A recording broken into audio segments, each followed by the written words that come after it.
langkah yang dilakukan oleh Pak Sandiaga Uno ini wajar saja, Pak? Apa masih dalam koridor atau masih di dalam komitmen dengan Partai Gerindra, Pak, selama ini? Kami bahkan bersyukur bahwa kader kami yang menonjol ini juga banyak dilirik oleh partai-partai lain kan gitu loh. Iya, digoda di sana, digoda di sini. Iya. Beberapa waktu yang lalu Pak Surya Paloh kan berkunjung ke kediaman Pak Prabowo di Hambalang, kemudian menjadi terjadi komunikasi. Kalau boleh tahu yang diobrolnya apa sih, Mas? Bang Surya Paloh itu membalas kunjungan dari Partai Gerindra ke Partai Nasdem. Ya. Kemudian terakhir pada kesimpulan, kalau kemudian kita tidak bisa barengan, kita menjadi rival, mari kita jaga iklim pemilu ini supaya kondusif. Itu kesepakatannya bersama. Itu loh. Kalau dulu-dulu orang bilang galak misalnya. Beliau ini orangnya memang tegas dalam mengambil satu keputusan itu memang dipertimbangkan betul. Dan dalam keseharian hari-hari ini Pak Prabowo ini orangnya humanis. Banyak yang sekarang baru mulai banyak yang tahu bahwa dia suka sayang sama binatang. Ya.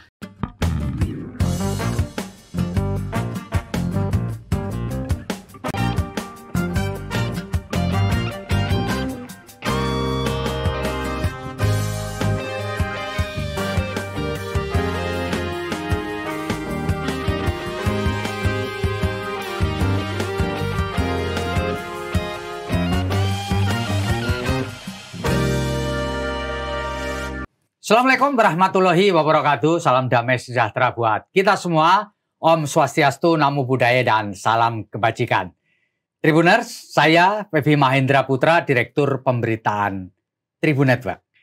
Di jagat pemberitaan akhir-akhir ini ramai menjadi sorotan. Pak Jokowi sering mengajak Menteri Pertahanan yang juga Ketua Umum DPP Partai Gerindra, Pak Prabowo Subianto, kemana-mana ini. Termasuk terakhir dalam kunjungan pada hari ini pada tanggal 21 Maret di Provinsi Papua. Telah hadir bersama dengan saya, Wakil Ketua Umum DPP Partai Gerindra yang juga Wakil Ketua DPR Republik Indonesia, Bapak Sufi Dasko Ahmad, yang nanti akrab lebih suka dipanggil Pak Dasko. Assalamualaikum Pak Dasko. Waalaikumsalam. Luar biasa Pak Dasko, terima kasih atas kehadirannya di studio kami. Pak, bisa dijelaskan atau Bapak boleh berkomentar Pak, bagaimana pendapat Bapak melihat semakin akrabnya Pak Prabowo Subianto dengan Pak Presiden Jokowi, bahkan dalam beberapa kesempatan sempat di-endorse bahwa Pak Prabowo ini cocok untuk tiba gilirannya menjadi pemimpin nasional di pemilu 2024 Pak. Iya, yang pertama-tama kami mensyukuri saja bahwa budaya keakraban antara pemimpin, baik Pak Presiden maupun Pak Prabowo yang pernah mengalami rivalitas di 2019 itu bisa terjalin dengan baik. Plus minus ada beberapa pihak misalnya yang tidak sependapat, tapi saya pikir hal ini adalah hal yang bagus dalam budaya yang sebenarnya cocok dengan kepribadian bangsa Indonesia kan, yaitu gotong royong. Nah, antara rival ini kemudian menjadi kompak, lalu kemudian sama-sama memikirkan bagaimana membangun negeri ini. Nah, saya pikir itu yang kemudian membuat kedua beliau-beliau ini menjadi lebih mengenal satu sama lain, lebih akrab, dan lebih banyak memang dalam kesempatan-kesempatan yang saya tahu itu banyak bertemu untuk mendiskusikan bagaimana kelangsungan hidup dan pembangunan di negara kita. Nah, sehingga kalau bagi saya nggak heran kalau kemudian memang kedua orang ini menjadi akrab, kemudian ngelihat bahwa Pak Jokowi itu sering juga ngajak. Nah, mungkin apa yang sekarang ini dilakukan adalah implementasi dari diskusi-diskusi yang panjang, misalnya tentang bagaimana membangun bangsa ini. Ya, jadi mungkin dalam kunjungan-kunjungan, misalnya di Kebumen, melihat panen, lalu kemudian di beberapa tempat termasuk Papua, daerah Jawa Tengah, Jawa Timur. Saya pikir itu adalah bagian dari kemudian Pak Jokowi memberikan bahan atau memberikan implementasi tentang apa yang sudah didiskusikan dan kemudian evaluasi dari hasil diskusi. Saya pikir itu aja. Ya. Saya pikir itu, dan kalau kita ya nggak ngelihat lebih jauh, misalnya soal mengendorse, atau kemudian ya kita bicara pilpres, karena Pak Prabowo bilang bahwa di waktu beliau itu pertama kemudian jadi Menteri Pertahanan juga sudah ngomong sama kita bahwa beliau tidak akan memanfaatkan kedudukan sebagai Menteri Pertahanan untuk melakukan kampanye. Dia akan lebih fokus pada kerja-kerja sebagai pembantu presiden. Dan memang selama ini juga ya beliau juga menunjukkan itu sangat jarang bahwa beliau dalam kunjungan misalnya kerja sebagai menteri itu kemudian juga menyempatkan diri atau kemudian sengaja membuat momen yang berbarengan dengan acara partai. Itu sangat jarang, kecuali kalau dia kunjungan kemudian ternyata ada kedukaan misalnya, nah itu dia wajib datang sebagai ketua umum. Begitu pula ketika misalnya dia datang sebagai ketua partai pada saat kunjungan, itu juga kendaraan misalnya itu juga dia tidak pakai yang disiapkan oleh negara, kira-kira begitu. Jadi bisa betul membedakan antara fungsi sebagai ketua umum partai dan sebagai pejabat negara gitu ya Pak? Ya, saya pikir memang sudah pada tempatnya begitu kan. Sudah given seperti itu ya. Pak, apakah sepanjang persentuhan Bapak dengan Pak Prabowo ini suka sempat diceritakan atau diinformasikan mengenai pola komunikasi Pak Prabowo dengan Pak Jokowi Pak selama ini? Ya, kalau yang saya tahu kan bahwa komunikasi-komunikasi itu memang kerap dilakukan. Pertemuan-pertemuan di luar misalnya pertemuan-pertemuan formal, rapat kabinet, itu juga kerap dilakukan. Dan berbagai topik masalah juga sering didiskusikan. Ya, sehingga ya kalau kami mungkin yang di Gerindra menganggap bahwa apa yang dilakukan oleh Pak Prabowo itu misalnya dengan Pak Jokowi ya memang dalam rangka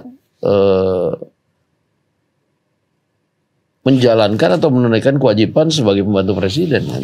Iya. Pak Dasko, bisa diceritakan kepada kita semua Pak, bagaimana ceritanya Pak Dasko bisa berkoneksi lalu kemudian bergabung dengan partainya Pak Prabowo dan kemudian sampai sekarang meniti karir di Partai Gerindra Pak. Awalnya gimana Pak itu? Jadi begini, Pak Prabowo itu zaman waktu masih muda dan aktif itu banyak memang membina anak-anak muda. Oh gitu. Termasuk saya yang masuk di binaan beliau itu pada tahun 91. 91 ya Pak. Sudah jauh sekali ya belakang. Ya, jadi memang hubungan komunikasi dan lain-lain itu tidak hanya terbatas pada saat ini Partai Gerindra. Nah lalu kemudian 2008 itu kemudian sebelumnya kan Pak Prabowo memang aktif di Golkar. Setelah itu kemudian ada pemikiran untuk membentuk partai politik tersendiri. Nah sehingga akhirnya kami yang memang sudah dengan beliau itu dengan Pak Hasim, dengan Pak Fadlizon, waktu itu Pak Muzani, Pak Muhdi, waktu itu kita kemudian membentuk atau membuat Partai Gerindra ini. Dan saya ikut dari awal sehingga sampai sekarang alhamdulillah lancar dan sampai sekarang bisa menduduki, dipercaya sebagai ketua harian DPP Partai Gerindra. Pak Dasko, kalau boleh cerita Pak, Partai Gerindra ini kan termasuk partai yang sukses ini dalam meraih dukungan ya Pak ya. Itu kunci suksesnya apa Pak? Bisa cerita Pak? Ya mungkin sebagian besar tidak bisa kita ceritakan ya. Tapi kami membangun partai ini memang dari akar rumput. Kami memang bangun dan kemudian juga diseleksi oleh alam terhadap orang-orang yang memang mempunyai visi yang sama. Sebagai contoh misalnya kami dari dulu itu nggak pernah kalau bikin acara terus harus membiayain anggota yang dari daerah. Oh gitu. Nggak pernah. Nggak pernah ya Pak ya? Nggak pernah sampai sekarang. Jadi kita cuma nyiapin tempat untuk acara. Mereka kemudian dengan semangatnya sendiri dari sebelum kita punya kursi DPR RI sampai dengan sekarang ya mereka datang sendiri. Ongkos sendiri, nginep sendiri, kemudian kita bikin kegiatan. Misalnya kemudian mereka pulang sendiri-sendiri. Jadi ada kemandirian gitu ya? Iya, ada kemandirian dan memang rasa memiliki. Nah, sehingga ya mereka ingin juga partai ini sama dengan kita yang di pusat pengen sama-sama besar kan itu. Nah, sehingga mungkin ya dengan itu mereka melakukan dengan berbagai macam cara di daerah masing-masing. Ya. Nah, sehingga partai ini menjadi ya seperti ini. Ya. Pak Dasko, dalam waktu belakangan ini Partai Gerindra menjalin komunikasi politik yang intens dengan Partai Kebangkitan Bangsa atau PKB, bahkan mendirikan satu kantor bersama lah gitu Pak. Iya.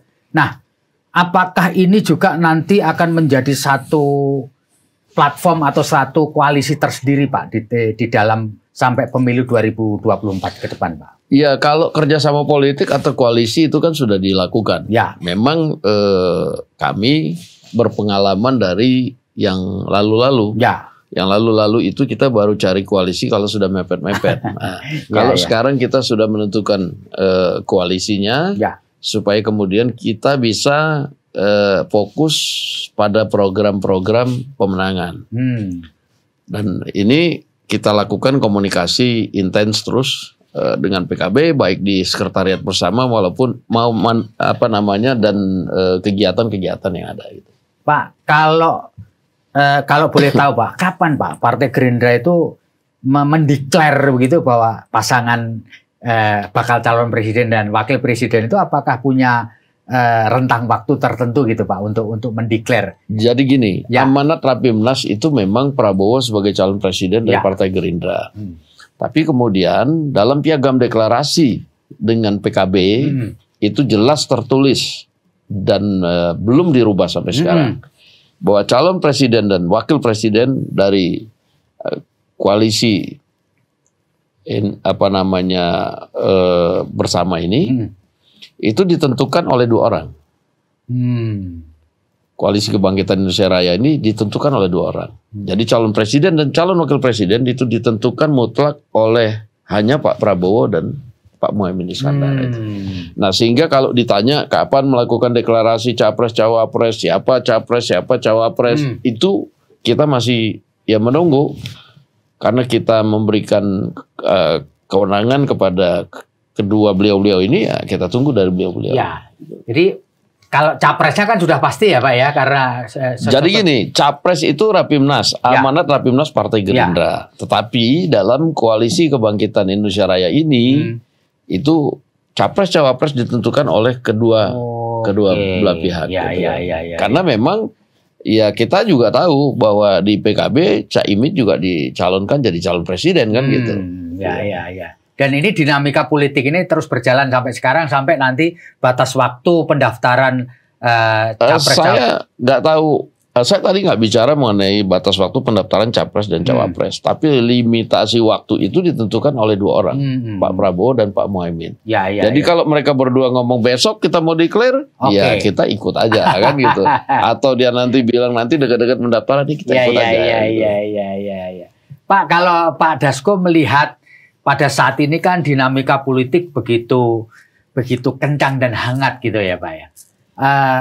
Kalau menurut Pak Dasko nanti, ini menurut perkiraan aja, kira-kira di tahun 2024 nanti itu ada berapa ini Pak ya? Berapa pasangan bakal calon presiden dan bakal calon wakil presiden Pak?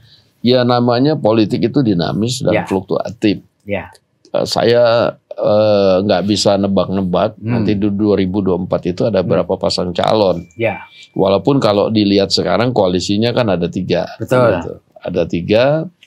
Bahkan bisa 4 dengan PDIP yang bisa ngusung sendiri.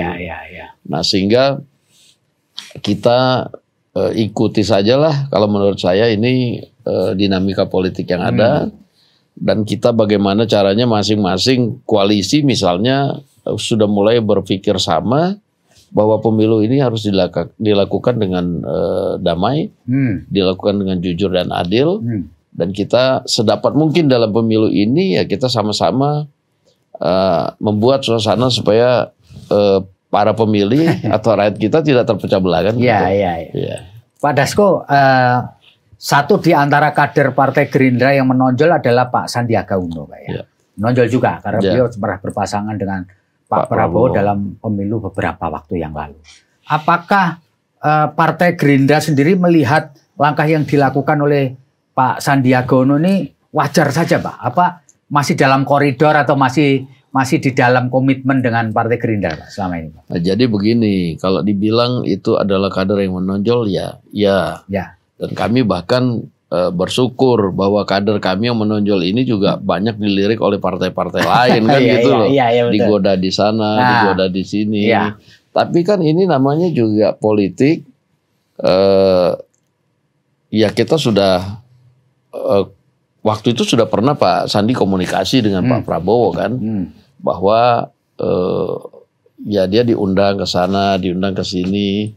Ya itu sudah menurut saya suatu langkah yang bagus, melakukan koordinasi kepada partai. Atau kita juga di dalam Partai Gerindra ini juga kan tidak ada juga misalnya setiap masuk itu jadi anggota harus menandatangani di atas materai bahwa tidak boleh pindah, misalnya kan itu tidak begitu.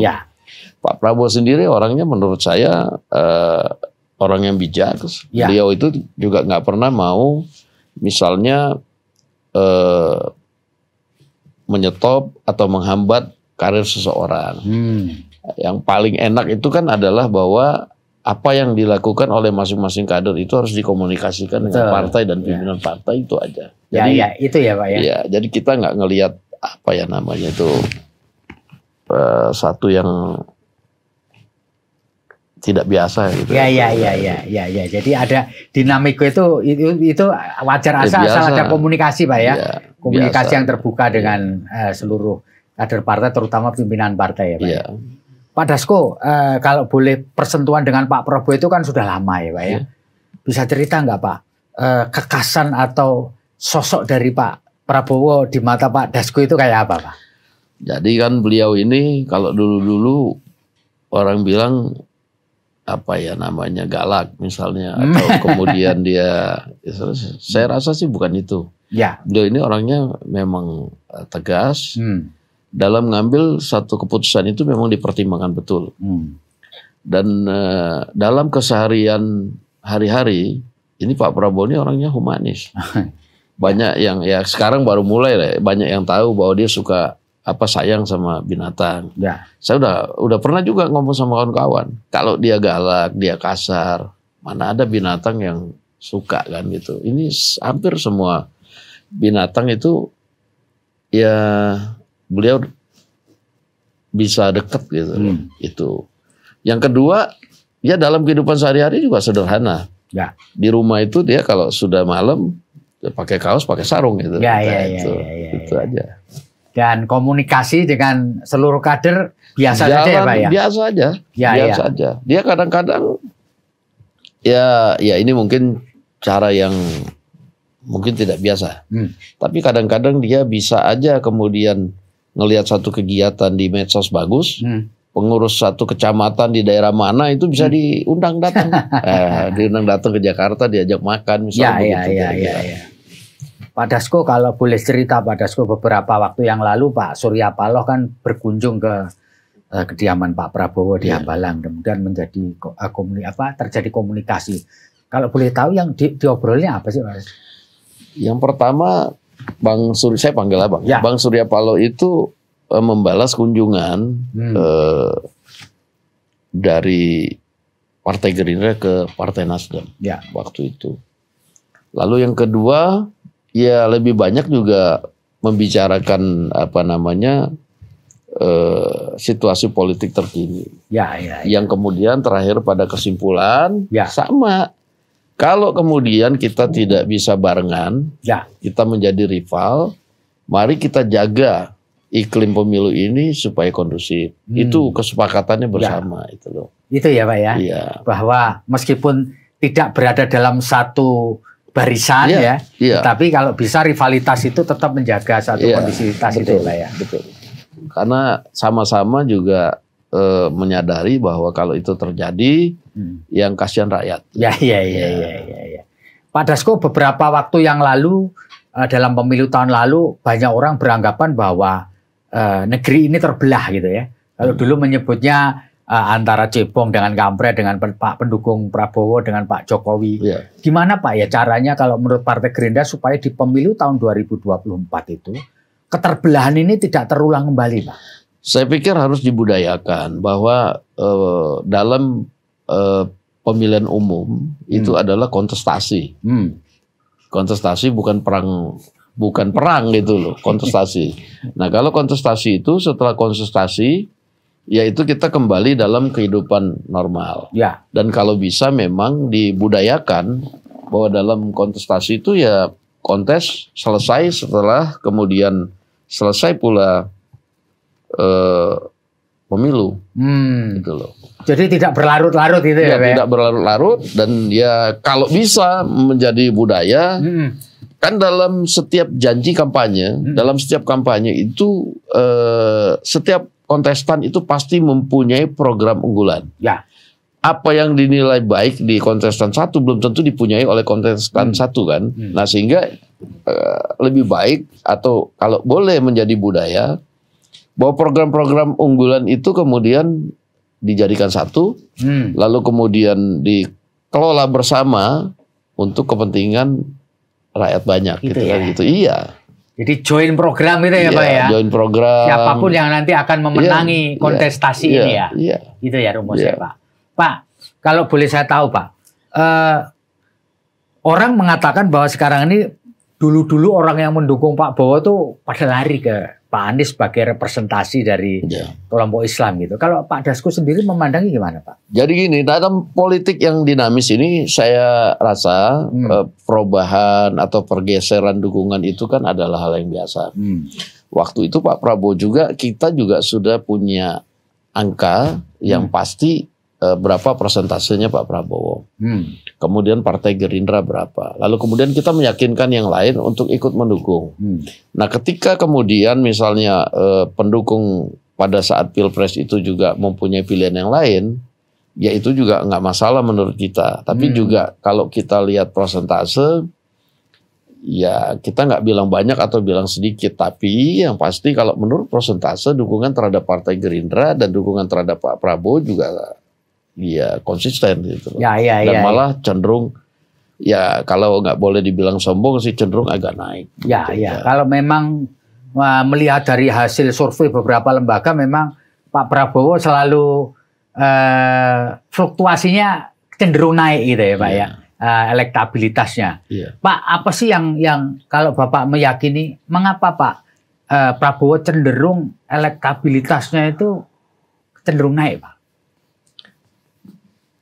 Ya ini kan belum waktunya kampanye ya. Nanti kalau saya ngomong nanti dikira kampanye lagi kan gitu. Tapi yang penting menurut saya kita hormati pilihan rakyat. Rakyat sebenarnya yang paling tahu sosok pemimpin yang dibutuhkan. Rakyat yang paling tahu apa yang dibutuhkan oleh rakyat sekarang dan masa depan. Rakyat juga yang tahu bagaimana mereka mengharapkan pemimpin itu juga bisa mereka titipkan program yang berguna bagi anak cucu mereka di masa depan. Nah, saya pikir ya yang hal-hal seperti itu yang membuat mereka kemudian menjatuhkan pilihan. Pak. Itu ya Pak ya. Ya, Pak Dasko, boleh diceritakan bagaimana Pak Dasko mendapatkan amanah dari partai untuk menjadi pimpinan di DPR, Pak? Iya, kalau di partai kita itu ada berapa sistem, nah, termasuk kalau misalnya kita ini menjadi pimpinan di lembaga legislatif, ataupun menduduki jabatan di eksekutif, itu ada namanya pemilihan dilakukan melalui Dewan Pembina. Ya, jadi Dewan Pembina yang diketuai oleh Pak Prabowo ini yang kemudian memilih orang-orang yang akan ditempatkan dalam posisi-posisi tertentu. Jadi tapi dalam proses itu disampaikan nggak Pak reasoningnya, pertimbangan-pertimbangannya Pak? Ya yang unik begini kalau di Partai Gerindra itu, kita aja nggak tahu kalau kita menjadi calon. Iya gitu ya. Jadi Dewan Pembina ini ada 73 orang. Kemarin ya itu, sekarang bertambah. Itu diminta mengisi satu nama yang akan dipilih atau akan ditetapkan menjadi misalnya pimpinan DPR atau pimpinan MPR. Mereka tulis, ya nggak ada, kalau biasanya kan ada calonnya 1, 2, 3 itu enggak. Mereka selalu tulis saja gitu. Siapa yang menurut mereka ya pantas gitu ya, pantas. Gitu. Iya. Nah, ya inilah hasil kemarin ya begitu. Oke, gitu ya Pak ya. Jadi keunikannya di situ. Pak, ketika Pak Prabowo menerima tawaran dari Pak Jokowi untuk masuk ke kabinet, Pak Prabowo sempat ngobrolin sama Pak Dasko nggak? Waktu sebelum menyatakan oke. Gitu. Ya, jadi kan begini, dalam proses rekonsiliasi dari awal kan kebetulan saya dilibatkan. Ya. Dalam pertemuan MRT, dan kemudian dalam proses-proses berikutnya. Ya. Ketika kemudian diminta untuk masuk ke kabinet, kebetulan informasinya itu saya dapat lebih dulu karena saya diminta menyampaikannya. Nah, ada banyak pertimbangan, termasuk itu tadi bahwa program unggulannya Gerindra itu kan ada di pertahanan, pertanian, kelautan, gitu kan gitu. Nah sehingga ketika kita bicara, ya kalau kita dikasih kesempatan gitu, misalnya untuk mengimplementasikan program itu, ya tentunya kita akan coba yang terbaik untuk bangsa dan negara. Sehingga akhirnya ya kita dapat ya beberapa pos kementerian yang alhamdulillah ya termasuk program unggulan dalam bidang pertahanan, ya mudah-mudahan tidak mengecewakan kan gitu. Itu termasuk mengapa Pak Prabowo dilibatkan dalam proses pengelolaan food estate juga ya Pak ya? Ya itu memang ada plus minus karena itu soal ketahanan pangan. Tapi kan ini soal food estate ini kan banyak juga kementerian-kementerian yang juga membuat program yang sama gitu loh. Dan kesulitannya memang lahan yang tersedia kurang mencukupi sih. Gitu loh. Ya, itu karena lahan-lahan yang tersedia itu kemudian tidak terintegrasi dalam satu pemegang otoritas keputusan untuk memberikan. Ada yang di bawah ini, ada yang di bawah ini. Nah, itu yang memang mesti nanti kita banyak benar. Pihak yang terlibat ya Pak ya. Banyak kementerian, banyak lembaga yang terlibat ya. Pak Dasko ini kan portofolionya lengkap nih. Di bidang pendidikan guru besar juga, politisi juga, mungkin pengusaha juga gitu Pak. Dari sekian portofolio ini yang menurut Bapak nyaman betul di Bapak apa Pak? Apakah di dunia pendidikan, di politik, atau di dunia usaha? Ya, jadi ya saya ini kan akademisi, ini karena memang keturunan ibu saya seorang guru. Jadi kita soal belajar itu ya, sudah kebiasaan lah. Dan memang cita-cita saya ya kalau bisa dalam gelar akademik tertinggi kan, alhamdulillah saya bisa dapat.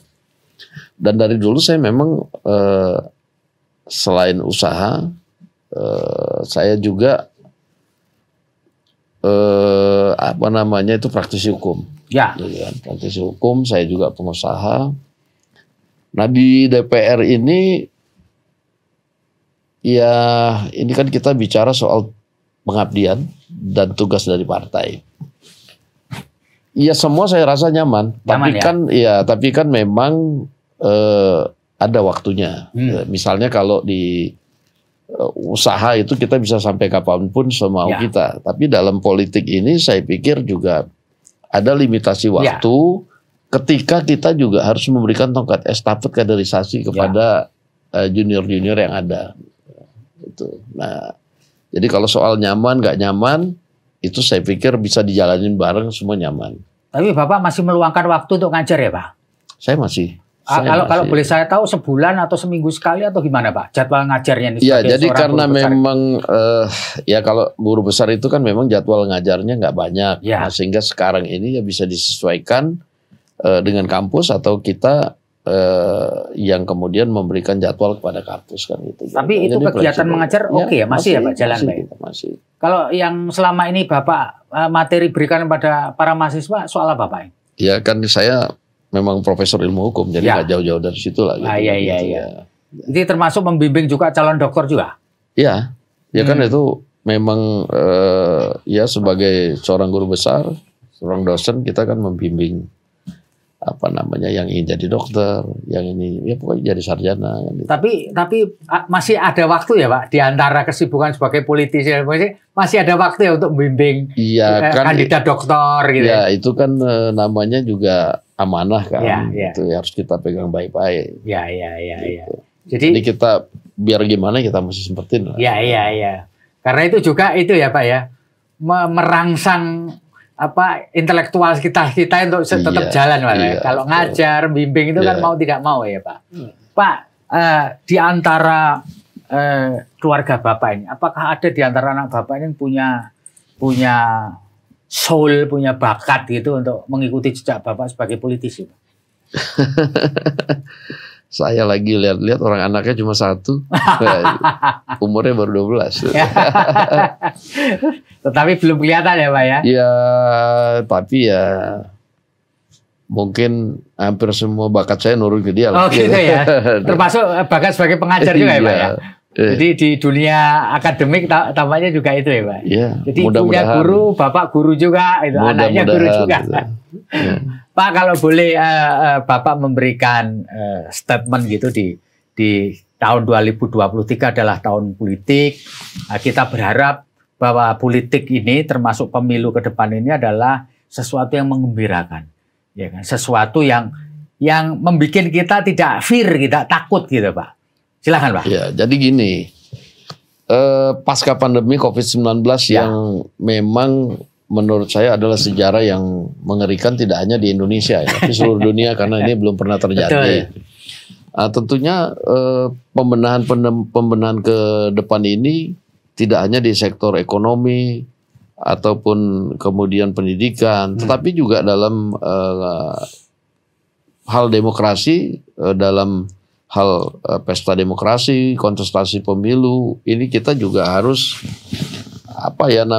membuat imun tubuh kita. Nah, sehingga hal ini harus dilakukan dengan gembira, dengan senang, dengan semangat, tanpa harus ada ketakutan-ketakutan yang tidak perlu menurut saya. Nah, yang ini bisa dilakukan tentunya dengan semangat kebersamaan kita, bahwa kita pasca pandemi ini bisa kuat, ini karena kita ini orang Indonesia yang memang mentalnya sudah terlatih dari dulu. Semangat gotong royong. Ini kalau misalnya negara-negara lain tuh nggak ada yang kayak kita. Pandemi mereka pulang kampung, makan nggak makan, makan kumpul, bisa saling memberi semangat, itu suatu yang luar biasa. Dan ini bisa diterapkan dalam menghadapi pesta demokrasi ke depan menurut saya. Iya, itu ya Pak. Ya. Jadi kita mesti yakin bahwa pemilu 2024 ini menggembirakan dan aman ya Pak ya? Harus. Karena kalau enggak ya akan menjadi contoh yang tidak baik bagi generasi ke depan dan juga akan kita mundur ke belakang berapa lama lagi kalau begitu. Ya. Baik Tribuners, itulah ngobrol kita dengan Pak Sufid Dasko Ahmad. Beliau adalah Wakil Ketua DPR Republik Indonesia sekaligus Wakil Ketua Umum DPP Partai Gerindra dan Ketua Harian dari Partai Gerindra. Terima kasih banyak Pak Dasko atas ngobrol kita pada kesempatan hari ini. Kita berharap pemilu 2024 ke depan bisa menghasilkan pemimpin yang berkualitas dan dapat membawa negeri ini ke arah yang lebih baik. Saya Febi Mahendra Putra pamit undur diri. Assalamualaikum warahmatullahi wabarakatuh. Salam damai sejahtera buat kita semua. Om Santi Santi Om. Namo Buddhaya, salam kebajikan dan jangan lupa tetap bahagia.